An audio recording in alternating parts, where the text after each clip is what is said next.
خدا باپ اور بیٹے روح القدس کے نام میں آمین۔ ہمارے لیے آج کی تلاوت دانیال نبی کا صحیفہ اس کے 7ویں باب کی 9ویں آیت سے 10ویں آیت تک اور پھر 13ویں آیت سے 14ویں آیت تک تلاوت سماعت فرمائے۔ اور جب میں دیکھ رہا تھا تو تخت نصب کیے گئے اور قدیم و ایام بیٹھ گیا، اور اس کا لباس برف کی طرح سفید تھا اور اس کے سر کے بال اون کی طرح شفاف تھے۔ اس کا تخت آگ کے شعلے کی مانند تھا اور تخت کے پہیے جلتی آگ کی مانند تھے۔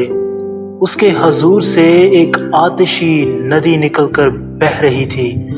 ہزارہ ہزار اس کے خدمت گزار تھے اور لاکھوں لاکھ اس کے حضور میں کھڑے تھے۔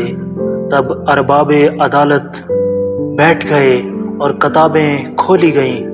میں نے رات کے رویا میں نظر کی تو کیا دیکھتا ہوں کہ ایک شخص ابن انسان کی مانند آسمان کے بادلوں کے ساتھ آیا، اور وہ قدیم ایام تک پہنچا اور اس کے حضور لایا گیا، اور حکومت اور عظمت اور مملکت اس کے سپرد کی گئی، تاکہ تمام قومیں اور امتیں اور زبانیں اس کی خدمت گزار ہوں۔